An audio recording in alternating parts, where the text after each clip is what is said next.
Welcome back, everyone, to another incredible episode of Chip It Down. I mean, for today, what can I say? We have here the incredible, amazing, the badass, the superstar, the legendary, the incredible Mallory. Mallory, how are you today? I'm great. It's great to see you, Dan. It's been a while. Yeah, same here. Same here. It's incredible. And you know what better way to start an incredible weekend and to finish off an epic week than to be chatting with someone as badass as you. You know what I mean? Oh, thank you. You're always so uplifting of everyone that you talk with. I mean, I feel like every time we have a conversation, I leave feeling inspired and ready There to you go go. for the week. All right, I love that. Now, before we start, I do want to thank those who are watching. If you're new to the channel, well, don't forget to leave a like, subscribe, follow, helps a lot. Now, without further more, let's jump in. So, Mallory, tell me, what's new? Um, kind of a lot since we last talked. Mm-hmm. I kind of have a more stable job. I'm working more in production management. That's incredible. We're in a strike right now with SAG-AFTRA and WGA, which is very much needed, but it's a dark time in the entertainment industry. Oh yeah, Um, Right now I'm in San Francisco, visiting one of my friends, which is incredible. So yeah, kind of just floating the boat, figuring out how life is going to turn out. that's incredible. Yeah. What's new for you? Same, same. Well, now that I think of, I mean, not that. Yeah, now that I'm thinking of it, yeah, like this past couple of months have been like more like a learning lesson with this platform. you Yeah. know, as back when I started. I mean, back when I started, I didn't have like a, I didn't know what the hell I was doing, to be honest. I was like, I'm gonna start a podcast and we'll see what happens. And Right. as time went by, then started to everything make like more sense to it. Be like, okay, so Hmm. now I think I know what is what is like this is gonna be about, you know, and of course that a lot, yeah, like during that whole phase, like this new 2.0, let's say, a lot of things I started to understand, like the whole, like for example, this past couple of months with the whole strike, Hmm. um that, yeah, as you mentioned, the fact that it's like dark times and and it's needed for sure. I was the other day like checking like a little bit more about it, and yeah, it's crazy the fact that that like like with the whole AI stuff, you know what I mean? Mm-hmm. And I even tried it like a couple of days ago. Like I was like, okay, let's see how how tough you are. And I was like, okay, I want questions for actors, models, athletes, musicians, doctors. Hit it in less than what, like a second. I have like already 20 questions each for everyone. And I was like, you gotta be kidding me. It's crazy. And yeah, Right. and also like the whole like the whole um yeah, the whole part that also musicians are getting they're using their voice, to like to do certain stuff, but they're not them actually.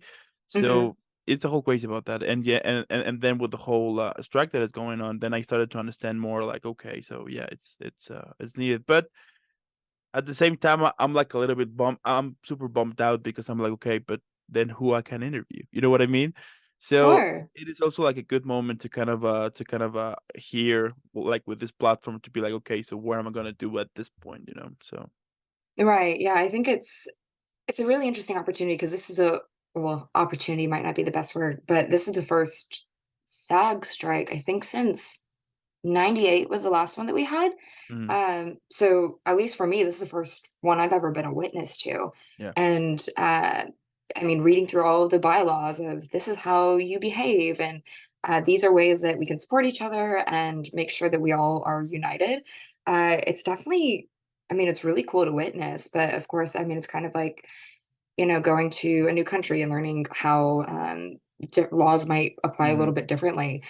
Just learning how to recalibrate yourself and make sure that you are united with the team that you are passionate about is definitely a learning experience. But going back to you developing your podcast, um, it's so cool seeing. I feel like I met you probably within the first couple of months when you started the podcast, and yeah, seeing where yeah, you yeah. were to now is it's the coolest transition, and all the growth that you've been through. You're constantly developing how you process it, how you present your material, how you advertise your material. I love it. It's been incredible watching you grow and how you've cultivated this wonderful podcast and a following. And the other day, a friend of mine was like, "I want to create a podcast, right?" And then I Mhm. just looked at him like, "Are you sure you want to do a podcast?" He was like, "Why?" Well, let me tell you that it would be cool if you start to, yeah, if you take like a marketing, a Mm. marketing a class of it, because it's not what you think that, oh, I'm just gonna tag randomly on a mic and then just post it in and we'll see what happens. No, you Right. know, like the first couple of months when I was super scared to be like in front of the whole camera. I mean, and also Mhm. because it was live back then. And I remember that I got that like the first couple of months I was just like sweating. I was like, okay, don't say Mhm. something stupid or something awkward, because Mhm. I'm the type of guy that will say Mhm. everything that comes out of his mouth, of his mind, and sometimes it tends to not be that cool. So I was like super nervous, but then later on I started to Mhm. understand that you need to be like Right. and like if along the way people like it, cool. If people don't like it, that's fine too. I mean, you can't please everyone, and that was one of the things when I started. Like I was trying very hard to like to please everyone and to touch all of different questions and important topics. But Mhm. then after 1 year, I was tired of it because by Right. making like 12 or 13 episodes daily, even on weekends, there was a moment in my life that which I was like, you know what, I can't do this anymore. This is too much, R Right. Well, and I and remember you had a massive backlog too of all these podcasts that you had to edit because you spent so much time pouring into the interviews and making sure that you got that content and didn't have time to edit it, and that's exhausting, having that just repertoire, having to build up and take care of that. I can't even imagine. yeah, yeah, I did hire someone to help me out with the editing. Then Nice. it turns out that it didn't work out because Mm. when the person finished it and then send me like the final piece so I can check it out, I was like, you Mhm. know what, I just don't like it. And then later on, I start to discover like, you know what, it's better if I just do it myself. It's my thing, so it's better if I just Sure. do it. And it's been working out better now. Of course, I still have a backlog of episodes, but that's like my thing now. I'm like, okay, I just keep a backlog. And also I started to discover like that I sometimes do procrastinate, that I know that I need, Everyone. right? And I was just feeling like what, like why am I doing this? That for example I have like 3 videos that I need to upload. I'm like, I'm just gonna watch a film, I'm just gonna watch a movie, I'm just gonna watch the new season of I don't know which show. And once I finish I'm like, what if I order something to eat? And then I started like Oh. to, you know what I mean? Or like, you know what? I think I should edit right now. And then once I realize I'm just looking on Amazon to buy stuff. Right. I'm one of those Yeah. productive procrastinators. I'll try to, justify what I'm doing. Say like I have to nowadays I'm writing a lot of contracts or Yeah. making a lot of phone calls. And so I'll procrastinate saying, "Oh, well, I could work on this thing that might not be due for a couple of months, but I'll get it done." And then I'll get back to I'll get back to editing a contract. Oh, but also I really need to clean my space, maybe do some laundry. And Yeah. hours go by and I haven't touched anything, which Yeah. stinks. Yeah. But I think it's our body's natural response to just trying to relax. I mean, we are in a society that traditionally values work and being busy, and our bodies can't handle it. So we try to procrastinate, Yeah. maybe not in the best ways, Yeah. but That, you know what? But that's true. I mean, I do think that, yeah, that we live in this world right now also that we need to do things like fast, yeah, that the word process, the word that is going to take time, it start to be out of our minds, because we already get used to get everything quickly. Now we just right. don't. Whenever we think about the word process, we tend to be like, you know. So, but it's like part of the whole experience, I would say, because for Mm, example, by procrastinating, I bought this desk that I'm using right now. I bought the mic. I bought like a lot of stuff that I'm like, you know what? I'm just gonna buy a desk, and then I bought it. Then I'm okay, cool. Now I'm just gonna do something else. But at the same time, that was a good thing because, as I said, I mean, there was a moment in which I was just tired of it, and I was like, you know what, mm. this is not fun anymore. So I'm like, okay, let's do that for a while, and then I'll be back. So yeah, so having a backlog is my thing now, I should say. So Right. Yeah. Well, and I don't think that's necessarily a bad thing. I feel like that's something that all production companies struggle with is being able to keep up with the multitude of Yeah. projects and editing that you have to go through. So Yeah. as long as Yeah. you know what you're doing and you keep on top of it, hey.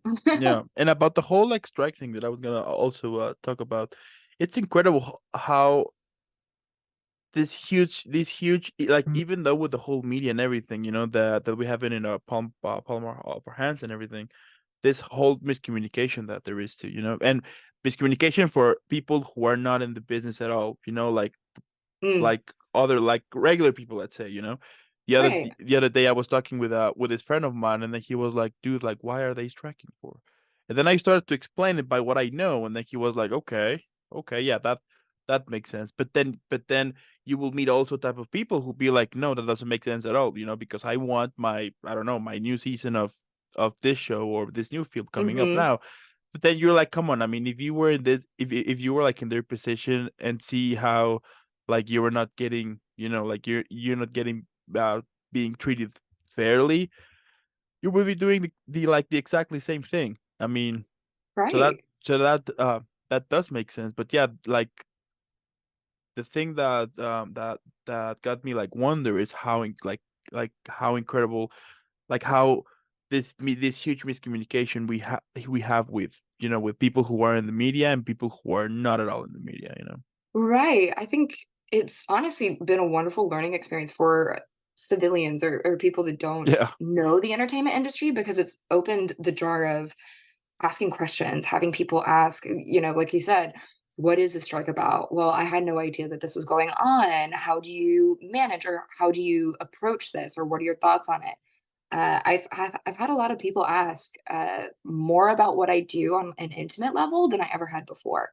Mm, Usually, the first thing people will ask you if they hear that you're an actor or you work in the film industry is, "Oh, well, what have you been on that I've seen?"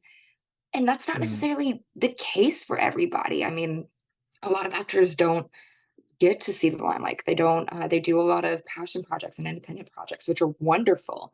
mm. They send things to festivals, so it's been wonderful having people a little bit more informed about what the entertainment industry is and what we do and what we love and the whole process behind it. Yeah, and also the fact that we are learning more about their human side, let's say, Right. because we tend to see actors like this whole almighty people, who are not Mhm, allowed to, who like whenever we think about actors, we're like they have it easy, they don't know what is about, like what is yeah, they don't know what is like waking up at like at 7 a.m. and having like a shitty job, and things like that. But mhm, when since I started, yeah, like since I started until until right now, I have heard like so many stories, like behind the scenes and things like that yeah. with a lot of actors, and I'm like, you know what, we should really be talking about this because like there's some really, sometimes they're funny stories and sometimes there are like really creepy dark stories. But yet again, I mean, I'm like, okay, so now like what I'm trying to say here is that we should be paying like more attention also to it because I mean this whole strike is for something that it's been going on for years now, that as I said, we the audience, we didn't pay attention at all, but if we like knew more about it, and if perhaps, I mean, I don't know, we would be like more, we were we would engage more into it, at the same time Mhm, we could also be learning about like the whole thing that is behind, and not like, oh, they're actors and they have it easy, you know what I mean? So right, yeah. At this point, how many actors or people in the industry have you interviewed? Have you ever kept track of that? yeah, I do. It's 485 people. Oh my gosh, Yeah. that is incredible. Yeah, but wait, that's just actors and Right. writers, directors. If I put models and athletes and one doctor, um Mhm. Oh, that's nice. that's 525, I think, something like that. Wow. It's crazy, right? Like when I started to think about it, I'm like, I have met more people this past 2 years when I started this than in my whole 30 years, 31 years, Absolutely. I mean, it is a you know? wonderful way to meet people and interact. And I know you've interviewed a couple of my friends, Yeah, yeah, yeah, which I yeah. think is the coolest thing. Is it's Hmm. a very small world and also so large. So I'm sure. there's gonna be one of these days where I'm walking along the street and I see somebody that's been on your podcast, and it Yeah, yeah, makes that little connection, it's yeah, fun. yeah, but yeah, it's true. I have interview like a couple of your friends, and I have Mhm. interview sometimes teachers from somebody else, or Oh, yeah. the best friend from someone, or like the other day I interviewed someone who, because of my interview, I help him find a friend that she was looking for some years now, things Wow. like that. And I was like, cool. So I started, so I'm like the new Facebook now, or like things like that. But yeah, it's been as I said, I mean, it's been amazing because yeah, I have met people from all over the world. Mhm. Now that I think of, yeah, from Italy to Norway to Denmark to even China too, Yeah. like people like from all over, and it's incredible because even though that that we are from different countries, different languages, different cultures, it gets my attention every time like whenever we are talking about create, or Mhm. or follow your passion, it's like we get into common ground, and from that is like, Mhm. and like from that point to yeah, like from that point, you start to be like we are practically like the same people, Yeah, we speak different Yeah. languages, but at the same time we want the same thing, which is do what makes you do what makes you happy. So yeah, it's been really cool. As I said, I mean, like, and and and that also has opened me the doors to find and meet like new people, Mhm. and Absolutely. and like, yeah, like one of the things that I want to is that perhaps like when I reach like 1,000 or 2,000, I can take a break, I mean, my Yeah. goal is 1 million people, but I think that's gonna be super hard. So, I will you know. say that is a lofty goal, but of all people, I feel like you could handle it. Yeah, yeah, but for that, I will have to have like what, like 12, 13 interviews daily, and perhaps I'm gonna be able to make it happen. But as I said, I mean, I wouldn't try that anymore. I mean, when I tried that, there was once that I started at 7 a.m. and I finished like around 12 a.m. And let me tell you that the last interview I was tired. I mean, Oh, yeah. I was just like I was devastated. And luckily the person that I interviewed like at that time saw me instantly and was like, okay, I've seen that you've been doing this for the whole day. So do you want to reschedule or do it, And I was like, no, no, no, no, let's make it happen. I'm cool. Right. I'm gonna pay attention, I promise. So, let's make this happen. But yeah, and yet again, with this whole people that I've interviewed and with the strike going on, it's fascinating how actors in Europe, they heard from the whole strike, of course, and they're like paying attention to it. But Mhm. even but they're like but they're like working on their side, because they're like, okay, so the strike's happening there, but you know, and I think that Yeah. it's also one of the things that that that I got wondering the other day, like, so there, because there's some actors who are still producing, who are still creating indie content, which is great. And the other day I had this conversation with the director that was kind of a little bit afraid that if he should promote his film or not. It's an indie stuff, actually really Mhm. cool, but he was like kind of a little bit worried about it because he was telling me, you know what, I mean, I love like the whole strike stuff, but at the same time I need to eat. You know what I mean? So I was Right, like, yeah. so Yeah, yeah, I so think mhm, oh, I was gonna say there is, SAG ha it's wonderful, but SAG has put on their website all of the guidelines of, "Hey, do this and don't do this," or, in terms of social media or projects that you can work on and projects that you shouldn't work on. They have listed it on the website, which I found very informative and very mhm, helpful because, I mean, that was one of the first questions I had is, "Okay, what is okay and what's not?" I mean, if we wanna be unified, what are the things that I can do to make sure that I am in line with yeah, the, what we're hoping to achieve and how to achieve it, and what is detrimental to that yeah, mission. But yeah, I totally understand. I mean, I feel like a lot of people have taken a step back and just pondered on, I mean, their whole careers and what they enjoy about it and what they might not enjoy. But also, I have a couple of friends that are just using the opportunity to write so that when the strike is over, um, whenever that may be, that they're able to start producing again because that's when they feel most comfortable producing. But I know that SAG has approved a lot of A24 films, which I don't want to get into, but mhm, A24 is a big indie company. And so for that reason, they've supported them and given them their blessing to continue working. Yeah, yeah, But of course. yeah, I feel like everyone is approaching it differently, but still in a unified manner, which I really appreciate. Yeah, it's crazy, as I said. I mean, it's yeah, it's a whole yeah, it's crazy here. I mean, what else can I say? I mean, yeah. Yeah. Yeah, but getting back to the whole topic here and about like the whole like podcast and everything.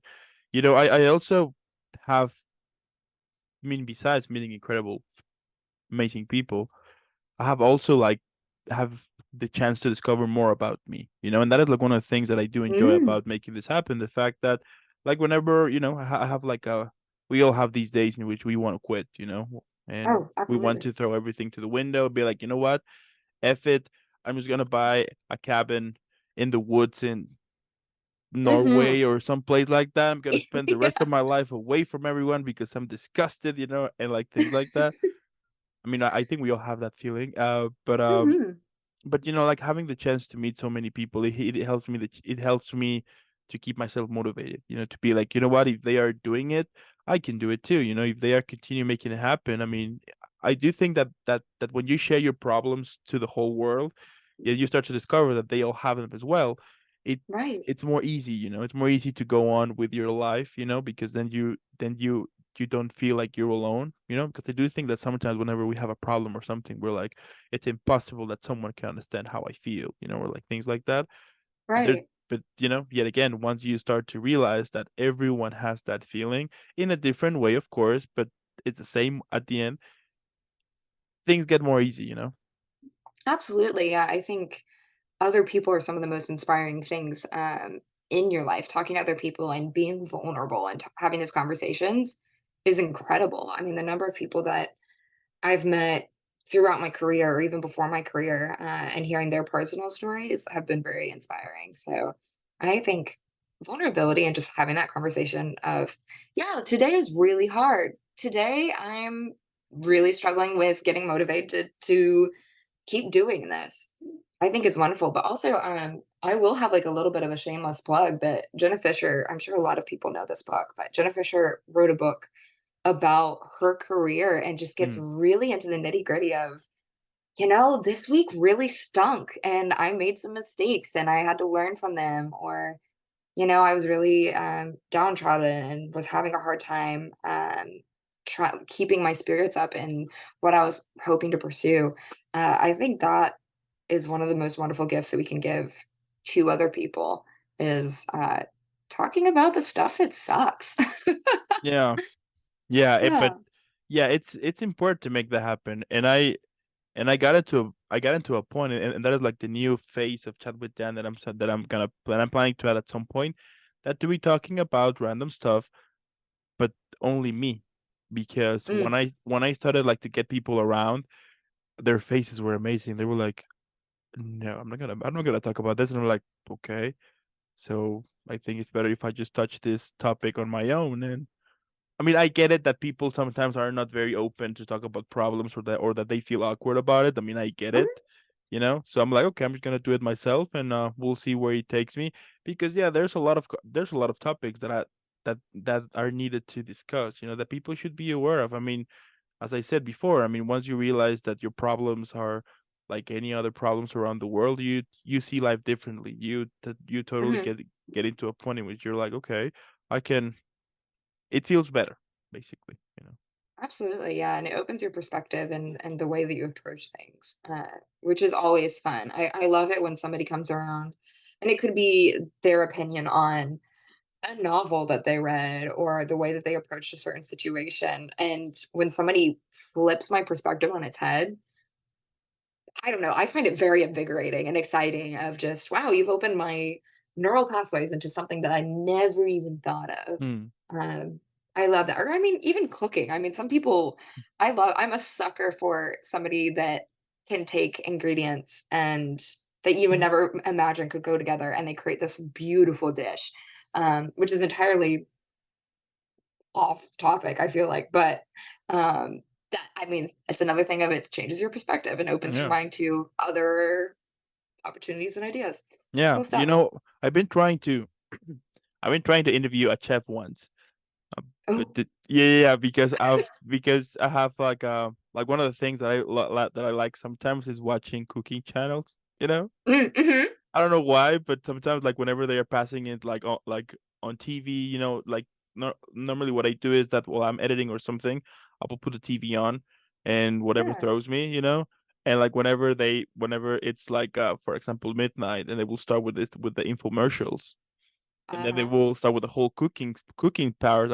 I'll be just like look like turning around, be like, okay, this is really cool, and I did find a chef, and we were like talking about like make this happen, but later on Uh-huh. this guy was like, you know what, I mean, why, I mean, you interview actors and people like that, why me? And I'm like, dude, because I love watching cooking stuff and I want to learn more about it, so why not? I mean, Right. unfortunately he wasn't, yeah, he didn't want to make that happen. I was like, okay, I get it. So Yeah. That's cool though. I mean, I feel like it's very different from the other people that you've interviewed. But also I feel like chefs have, like you said, I mean, just getting to know different perspectives and different lives.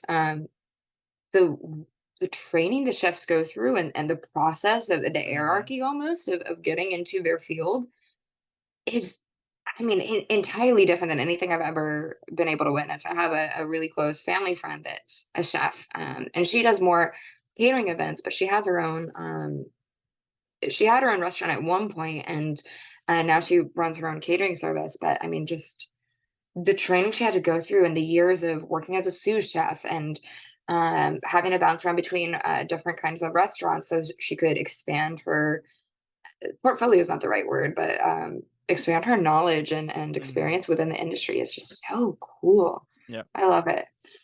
Yeah, and like once you discover, for example, like the whole process for a chef, the whole process for an actor, the whole process for a musician, lawyer, etc. I mean, at the end, it's basically kind of the same. The other day, I was talking Oh about this yeah. in an episode that sometimes we tend to see either acting, music, or even sports as an easy stuff, because you're Mhm. like, I mean, come on, they're just playing lines and having fun, or for athletes to be like, come on, they're just kicking a ball on a field. I mean, how difficult that can be.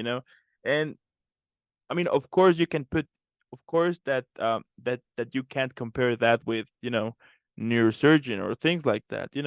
But it's Yeah. important on their respective fields, like each, well, yeah, like all of it, and also at the same time, I mean, we need entertainment. We need like the whole media, we need the whole stuff. We're sociable people. That's what Hmm. that's how we are. And it's incredible because then I start to discover like it's kind of the same thing. For example, actors, they go to auditions, people go to job interviews. You can Right. go to 30 job interviews, you could go to 30 auditions, and then they will tell you, we'll call you. And you're like, ah, okay. And then you leave, and then you're like, okay, we'll see what happens. And in the meantime, you need to find a temporary job to pay stuff until you find like the big one, and yeah, like Mhm. once you like on a job, once you get hired, yes, you will get constant salary, which is a huge help for for an actor who gets a role, makes it happen, gets a paycheck, and then you need to stretch that paycheck as much as you can so you can get the new one, and keep Uh-huh. like the whole wheel turning. So yeah, it's kind of the same thing here, and as I said, I mean that has helped me change my mind onto a lot of topics as when I started, and because yeah, it's actually the same thing. So then I started to get into this idea like, why not people just do the things that make them happy? I mean, at some point we're all gonna die. And I remember that on my 30, yeah, like a couple of weeks ago, I turned 31, and I was just like this bug in my head was like, you know what? You're 30 now. Like this very soft voice came to my head and be like, you're 31. Hmm. Just saying. Time Right. time is going. So at some point you're gonna be Right. 40. And that's when you start to like, I mean, at least to me, it clicked and be like, you know what? Like, what the hell am I doing with my life? I should be doing something that actually makes me happy. Perhaps people will not approve, or perhaps they will, or whatever. But at the same time, it's my life, and I should Hmm. think that everyone has the right to live their life the way they want. Absolutely. Well, I think it's I mean, I'm definitely the proponent of I want to do what makes me happy. I admire people that can work in a role that they don't necessarily enjoy, but they're very talented in it, and they know Yeah. that they're talented in it, and it takes care of them and it sustains them. I know I could never do that. I've never been able to do that.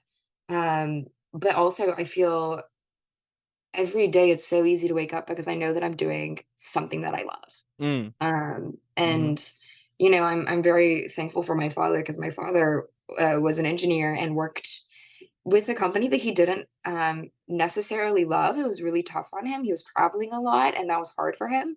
But that helped provide for my family. But now he's working at a golf course because that's something that he's always loved. He's That's so always wanted to cool. do that. And to see his mentality and the way that it has brightened his mood and made him so joyful. Mm, It's just wonderful to see. Yeah, and I believe, yeah, life is short. I want to do something that I enjoy. How am I spending my time? I want to, pour into the world around me. I want to take care of the environment, and those are things that fuel me.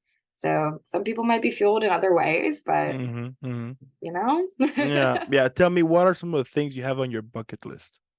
oh, if I could travel to every single country, I Okay. could die happy. I would love that. How The many biggest countries one, have you visited so far? uh, I've been to a couple of islands in the Caribbean, Paris, Amsterdam, Mhm, mhm. Germany, London, Ireland.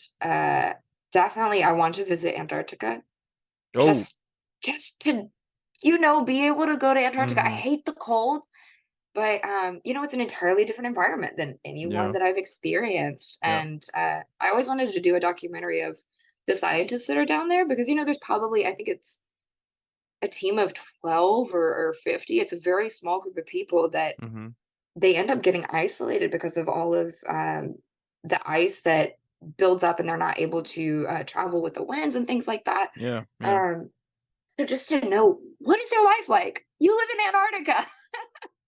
um, so yeah, that's something on my bucket list. Skydiving. Yeah. Mm, mhm, mhm. What's on your bucket list? What is something that you've always wanted to do and you hope to do? Well, okay, so one is yeah, yeah, like, yeah, so check this out. One is to be on a movie set. Oh, really? Just to what you just to see what the fuss is about. I mean, Right.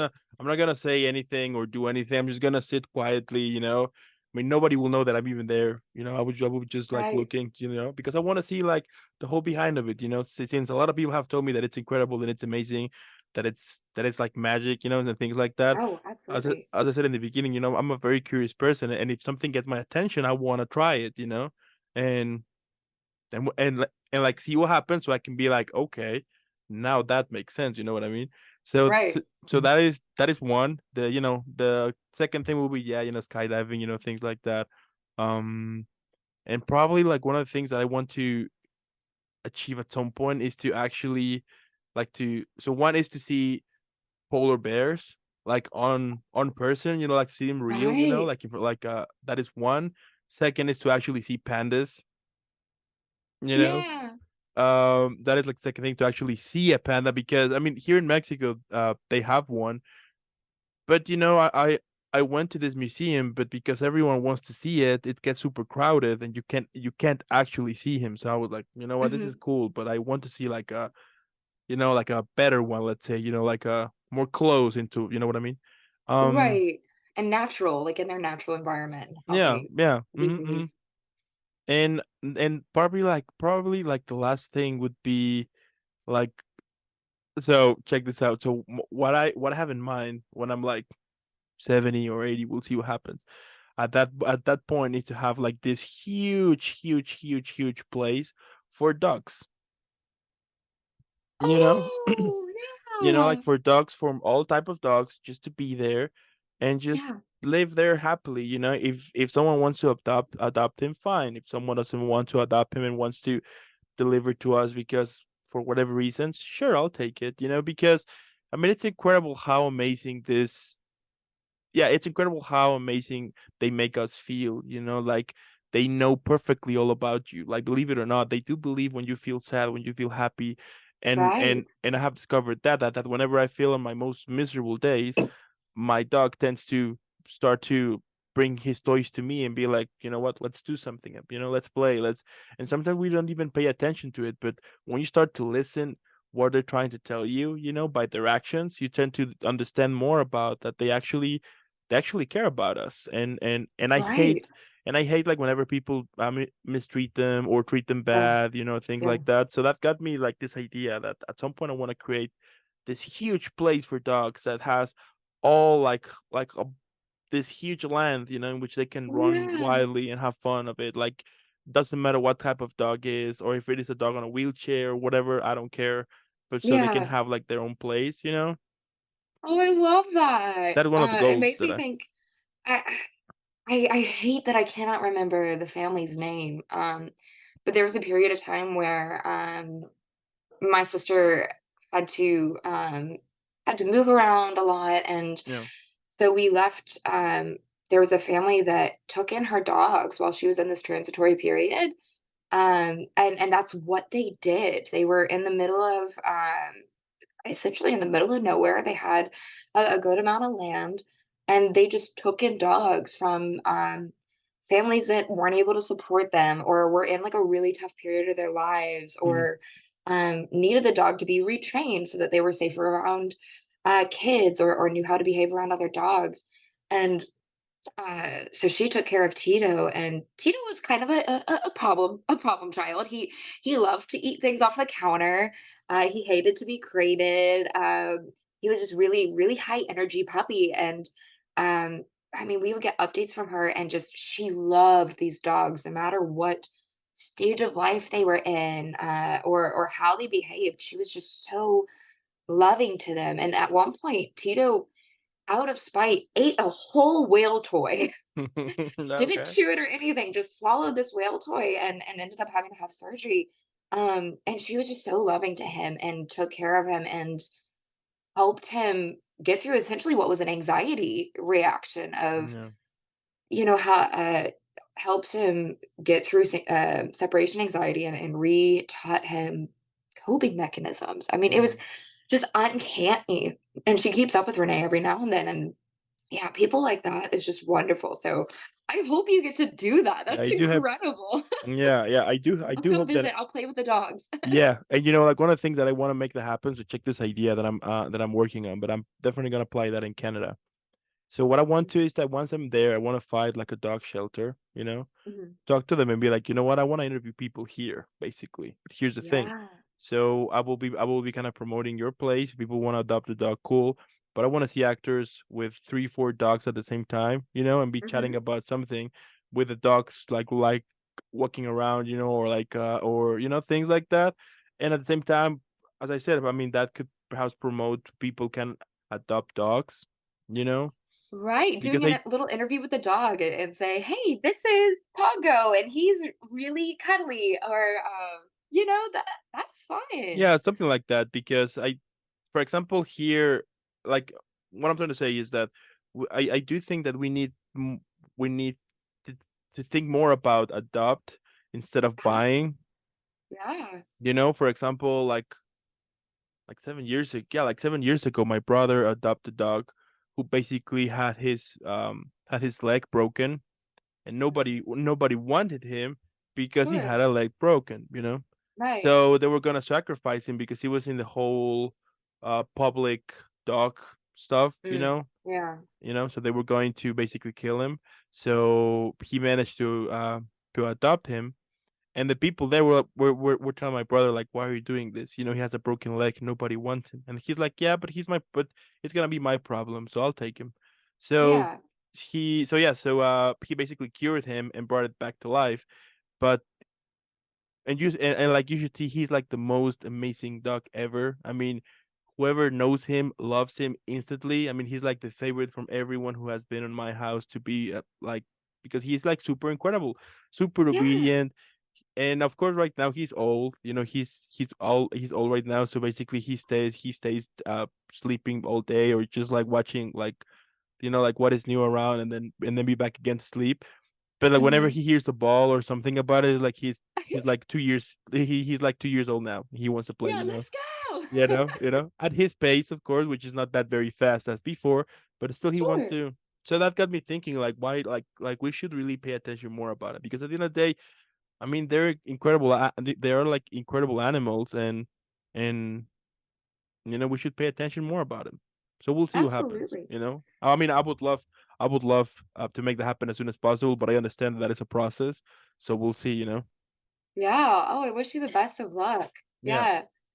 Have that yeah, dream, pursue it. I think, and I think that's what makes us human is being able to have different passions and cultivate them over time. And totally. some things work out, some things don't, but it makes us multifaceted and shows that we are human and we care about the things that we love, and that's great. Yeah, yeah. I just got a question. Let's say Mhm. that for your birthday you get a time machine. Oh, But here's the thing, you can only use it once and to meet the 13-year-old version of yourself. So my question is, what would you say to that little you? Like, would you change something about it, or be like, screw it, she needs to learn the hard way too, or yeah. That is a wonderful question. Because actually at 13, I was going through a major transition in my life. Okay. I'm not sure if you knew this, but I was diagnosed with arthritis when I was 13. Oh no, Um, you didn't tell me. Okay. Okay. yeah. Wow. So I actually was having to relearn how to, like I couldn't sit. Walking was really difficult. Yeah. And having to learn to rely on other people and ask for help and also just like learn how to heal, learn how what life is going to be like. So, wow, what would I tell her at that age? Yeah. Like, is there any specific advice, or yeah. Yeah. Um, hmm.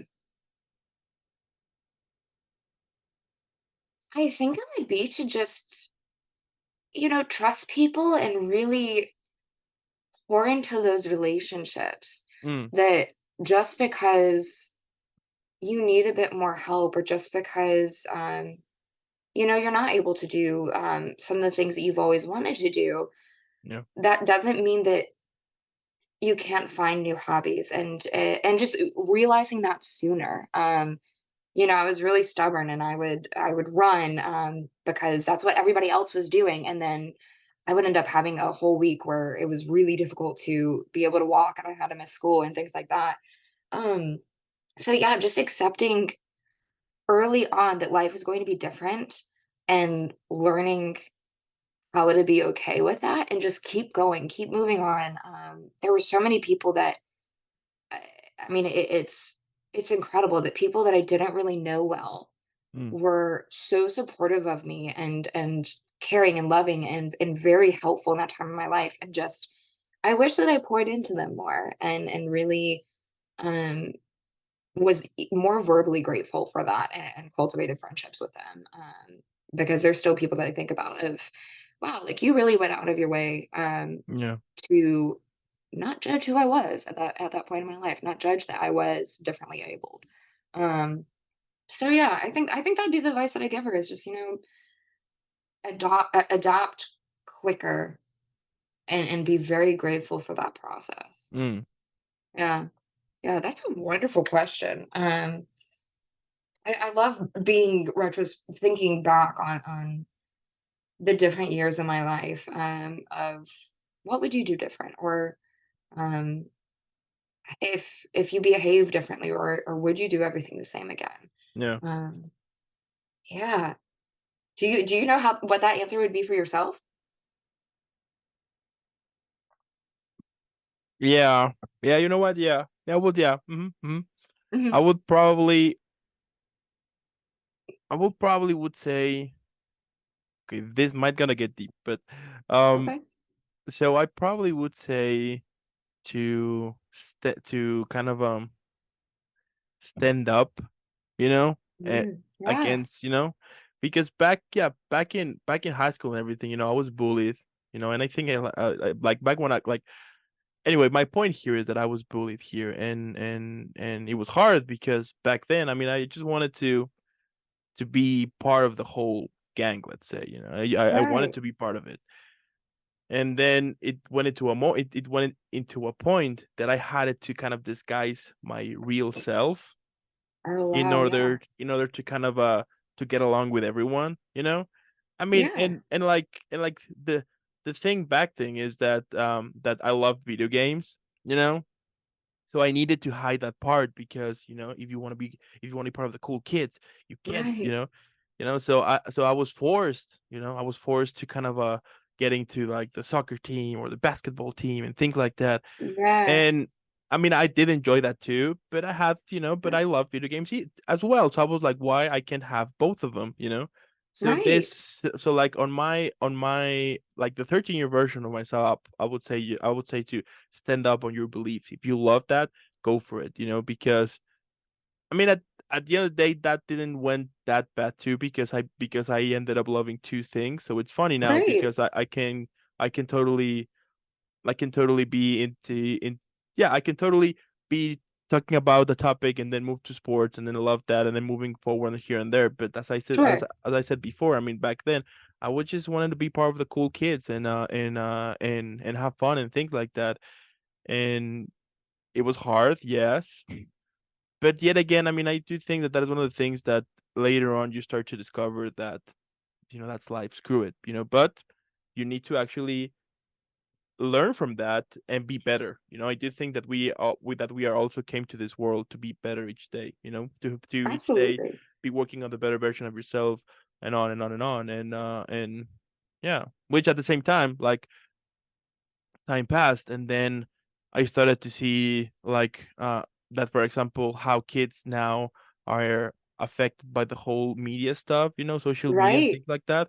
And like the other day I was talking with my little cousin. He's 10 and he was telling me that he feels sad because he doesn't have enough likes. And I was like, "Are you Oh, kidding yeah. me?" I was like, "Are you Yeah, really you're still kidding a me?" cool person You without know? that. But no, he was telling me like, no, because I'm not part of the cool kids. Do you see this kid? He has for the same post that I had, he has like 100 likes, and I just have 20. And I was like, are you kidding me that that is like the new thing now? I mean, back then we didn't pay attention to it, and like it was We didn't totally even have we it. didn't have any of it, like back then the only internet that I have was the one you plugged in, and then it started to make like the funny noises. Yeah. That was my thing. And either you have internet or you have the phone, and perhaps your mom or your dad will be angry at you because they want to have a phone call, and we'll be telling you Right. like disconnect that stuff because I'm expecting a phone call or things like that. Right. Yeah. It's crazy. Well, and you bring up it is part of growing and learning. And I was just thinking about that as we were talking, is that, I think a lot of people go through that phase.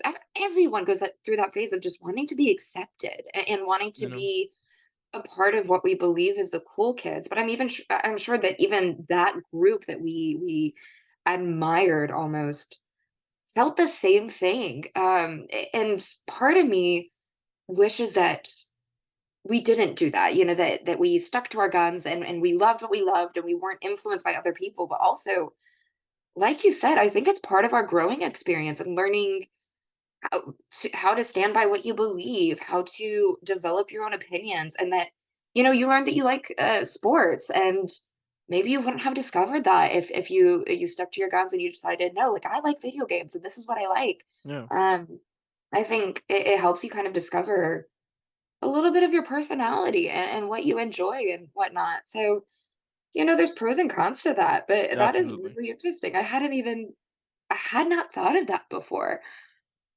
Yeah.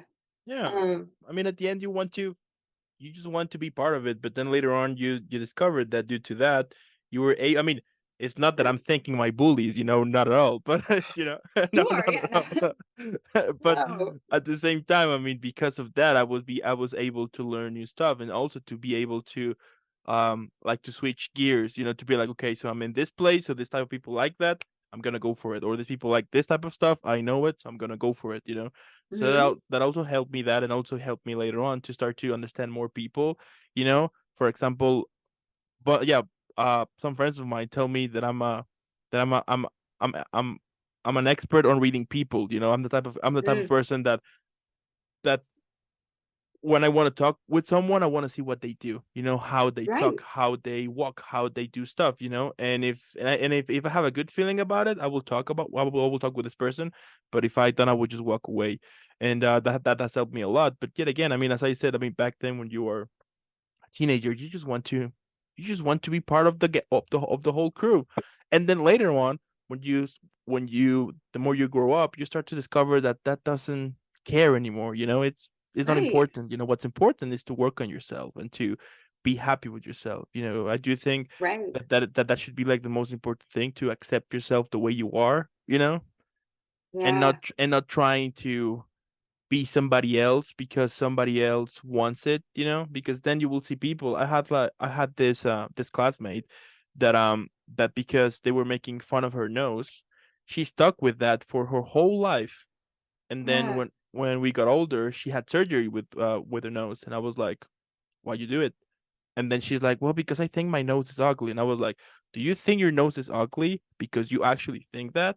Or because what people told you over for some time ago now, and that idea got it like stuck with your head on it, Right. you know? Yeah.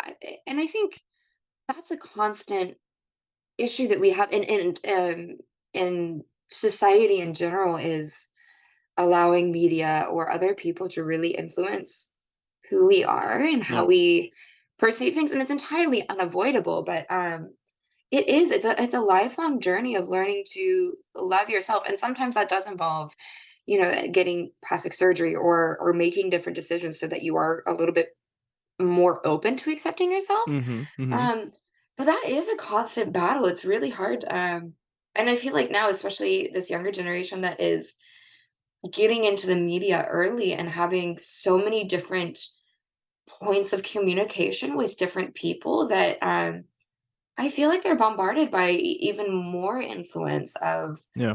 um, people telling them what they should look like or how they should behave or what they should enjoy. And part of me feels for that. Is it's really hard to be able to take in all of that input and all those opinions and still Yeah. be able to hold your own. Yeah. It's being human is tough. Oh yeah. Oh yeah. And back then we didn't have influencers. Right.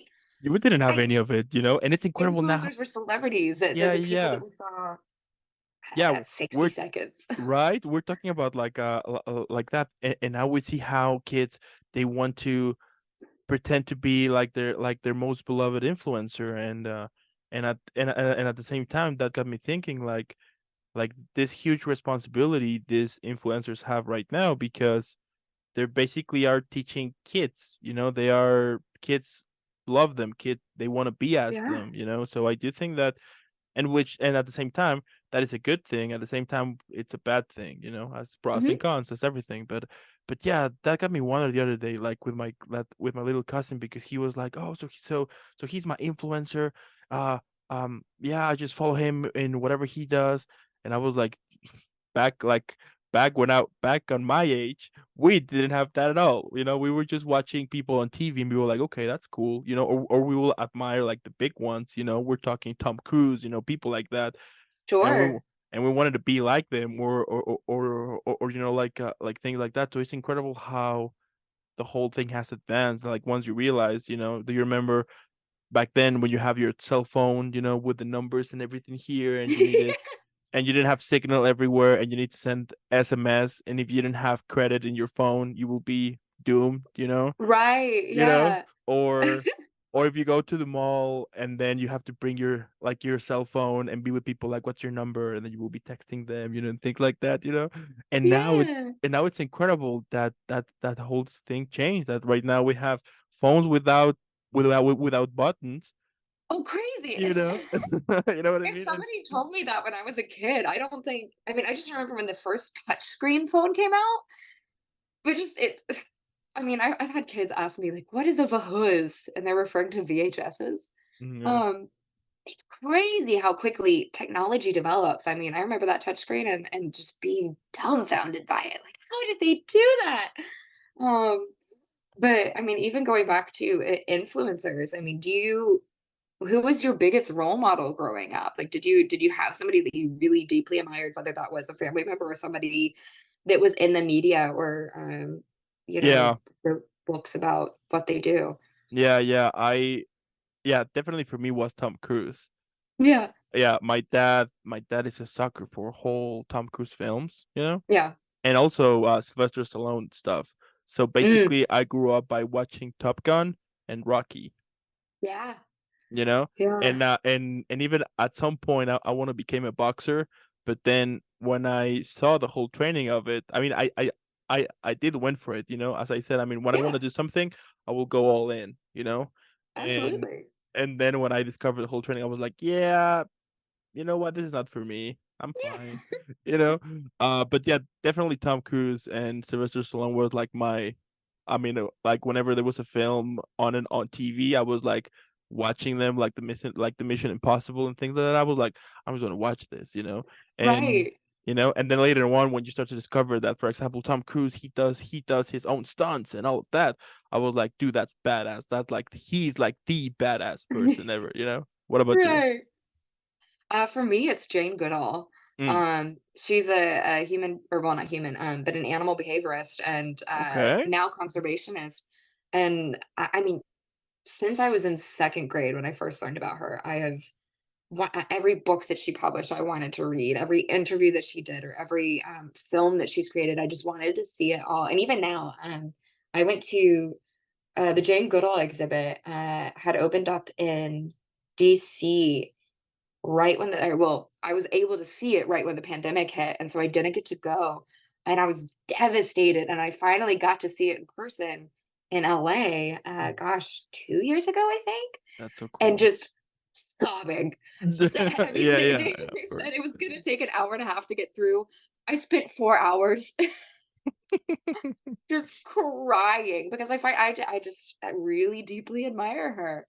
But yeah, for me, it is Jane Goodall. Hmm, hmm. Everything that she does, I admire and Yeah, really. At one point, I wanted to be an animal behaviorist. I really wanted to work with wombats. that's cool. Yeah, I like Yeah, that. yeah, and I realized, eventually I realized that just wasn't the path for me. But yeah, for a long time, I wanted to be an animal behaviorist, just like Jane Goodall. Mm, mm. I like that. I like that. Yeah. Yeah. Yeah. You know, there was a moment in which I tried to be out to an actor.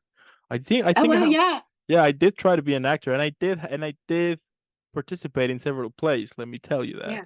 But of course it didn't work out. Yeah. I was there are some tapes around there. I don't know exactly where they are, but I know that there's some tapes from my first performances as an actor, as a kid actor. Oh, wow! And they were like the most hilarious stuff ever because I remember that the acting teacher in school always told my mom that I wasn't that basically I couldn't learn a single line.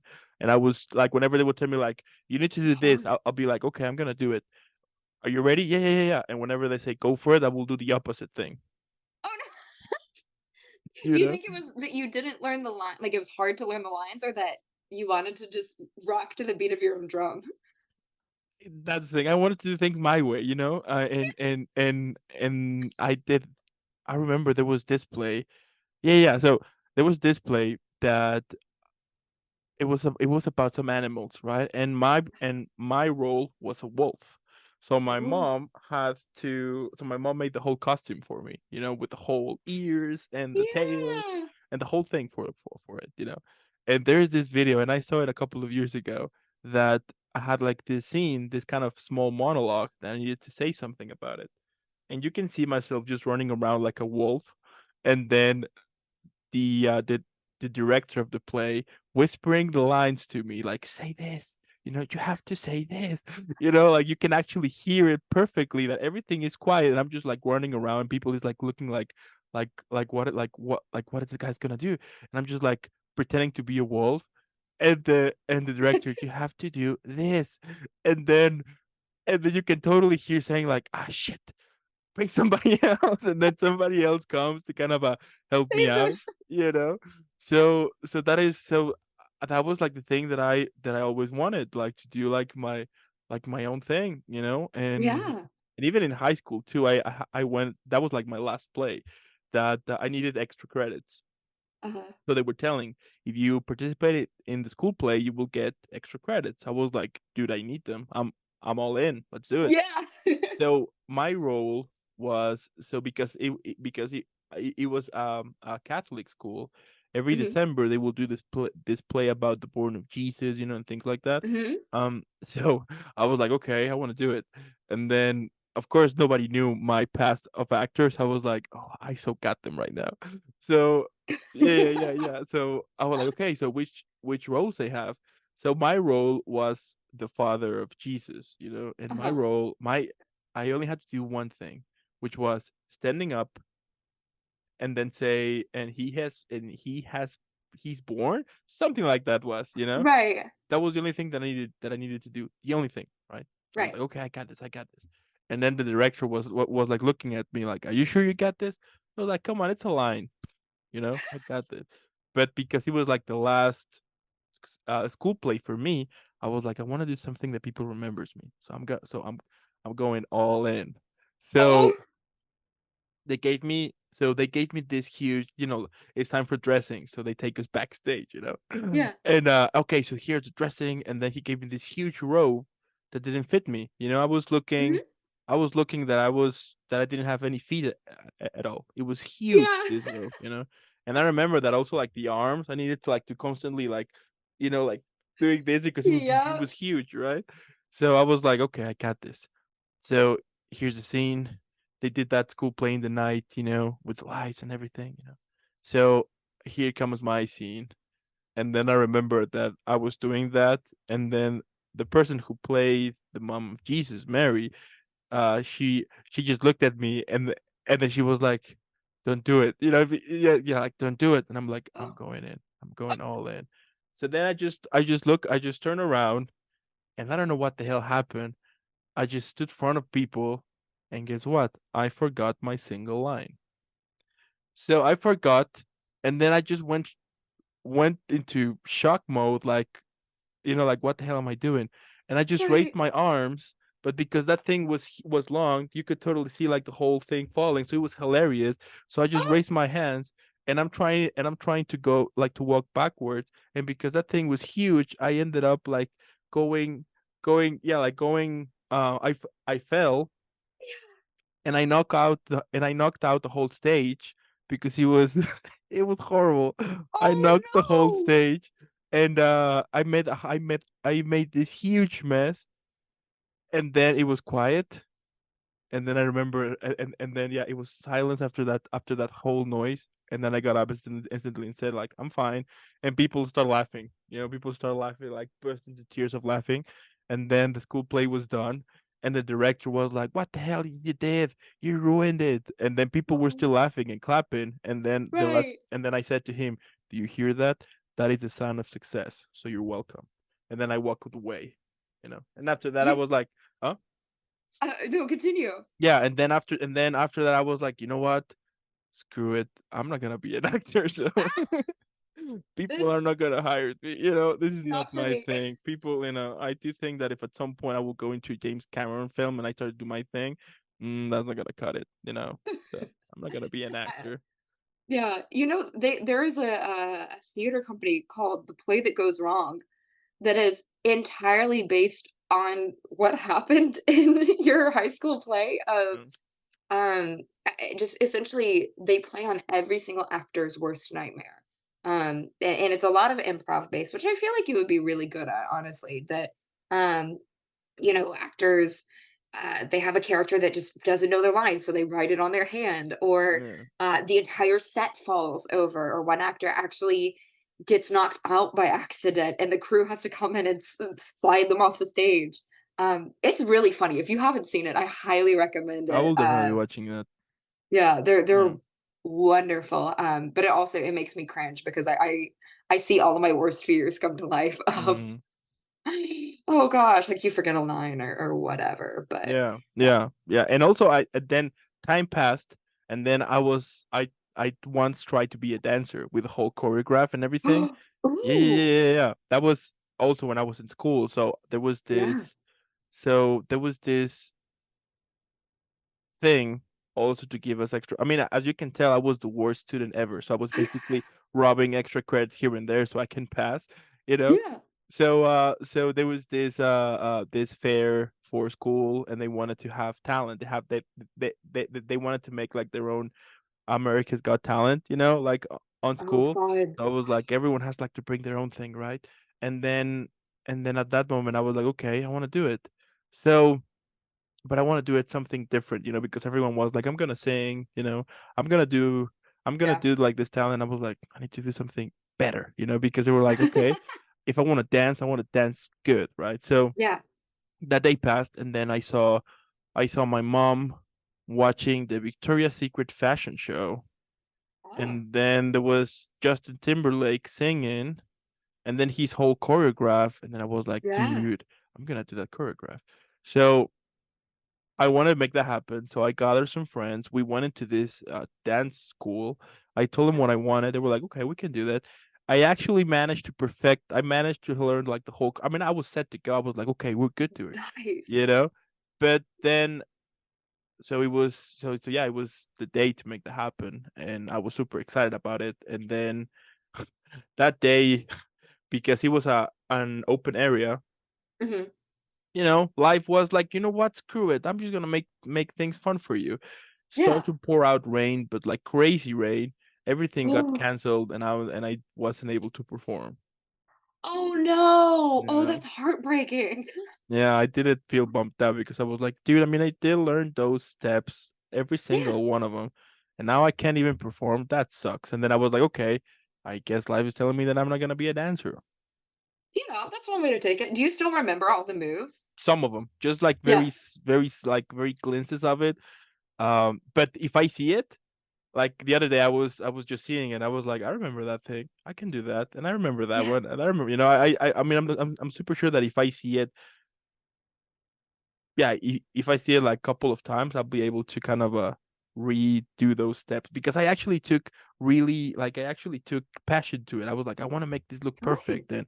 and let's practice this, let's do that, and we even have like the wardrobes and everything, and yeah, but at the end, because of the whole rain, ruined Yeah. everything, and nobody got to see that performance. So Next time we chat, Dan, I feel like that we should do a choreo like we should try a choreographed dance and that try to would, learn a dance together or, perform over Zoom. I think that would be so fun. I'm not much of a dancer. I oh can do yeah. musical theater dance and that's it. Mm. Um, but it would be fun. Yeah, you preach to the choir here. I will love that. Yeah, as I said here, I mean, I have. I mean, now that I think of it, I have tried a lot of different stuff. I did try to sing. I did try to sing once. Mhm. So it was also in school, and my crush was there, and I want to impress her. So then they, Aw. so then they were sending people to compete in other schools to represent, and Oh, that's a then lot of pressure. oh yeah, yeah. That's the problem with me, that I tend to go big without even know anything of it. But I mean, that's pretty good. yeah. So I went into this sing contest, and now that I think of it, I don't know why nobody actually heard me sing before. Because the school was like, "Oh, you can sing," and I was like, "Yeah, I can sing." How long have you been singing? 10 years, and I was like 14, 15 at that time. So I was Yeah, like, "Okay, cool, you got this." Yeah, I got this. Cool. Okay. Next week we'll go. Do you have a song?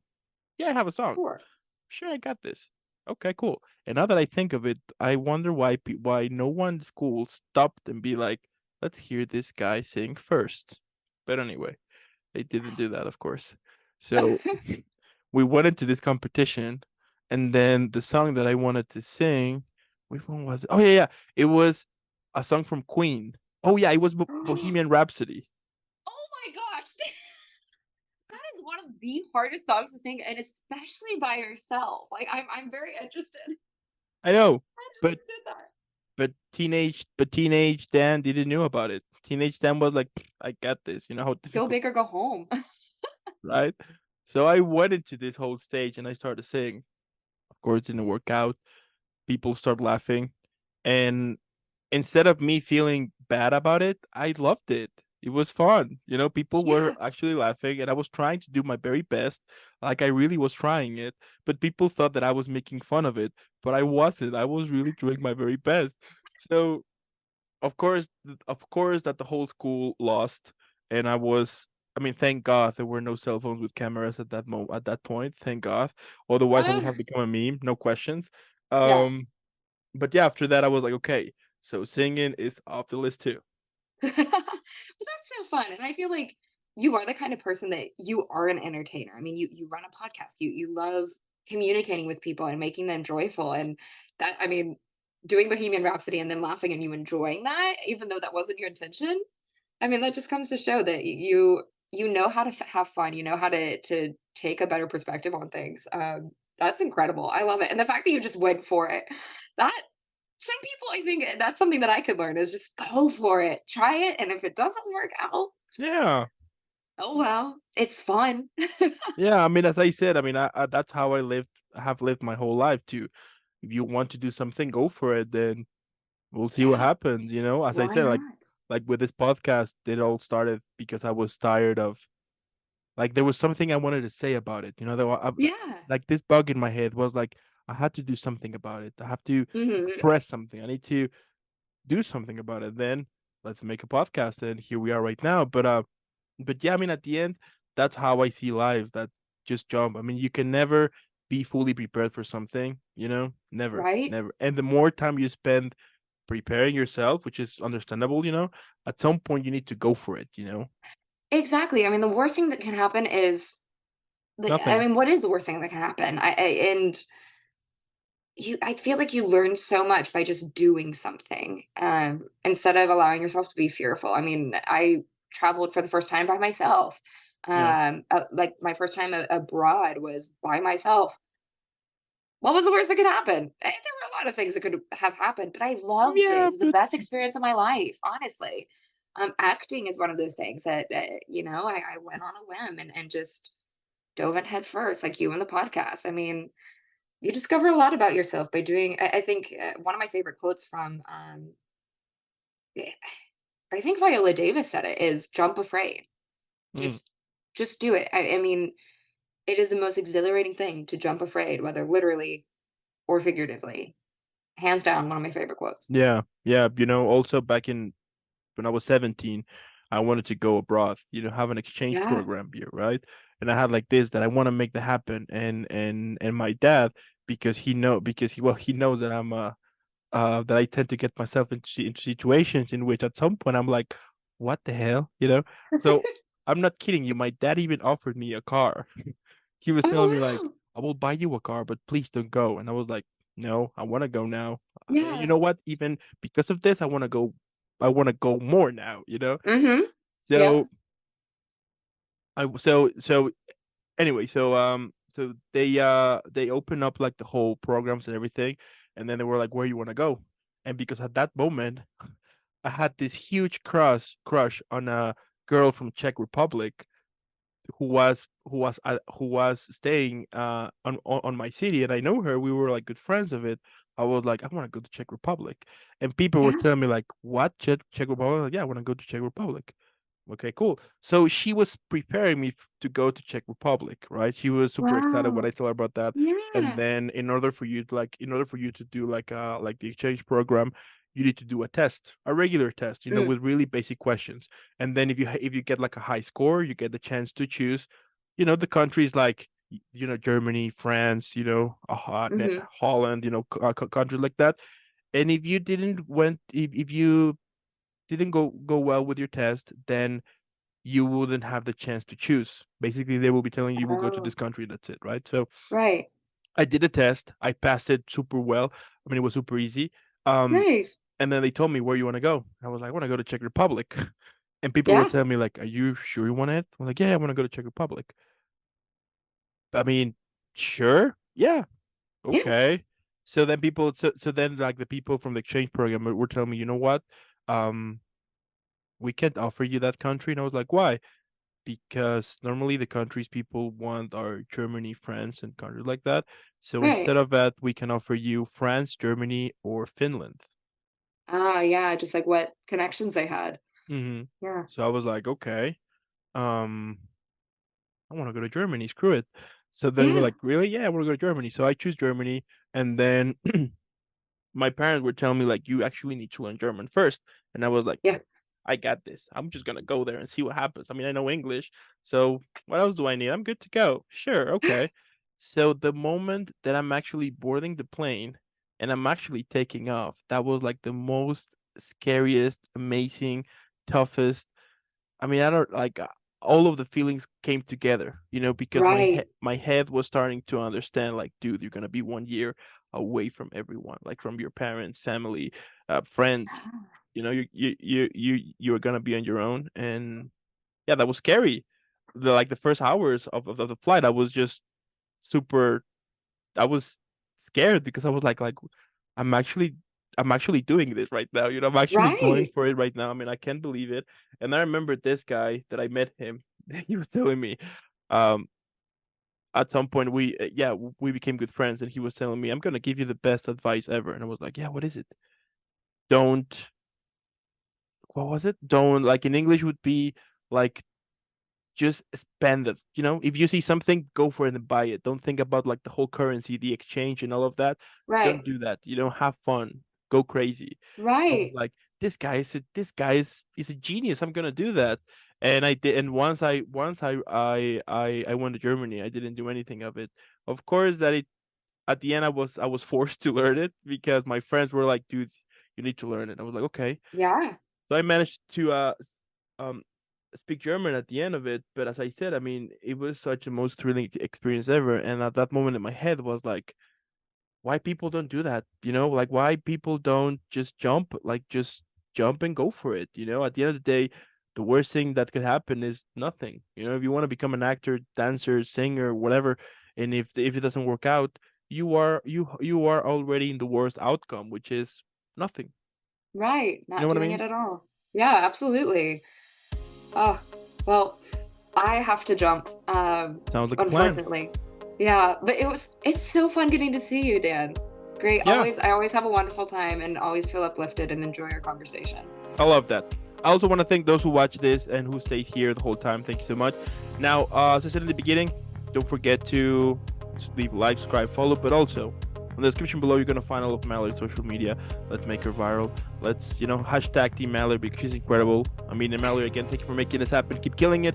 But most important, keep being this incredible of a sunshine person you always are. And I'll be seeing you in the next one.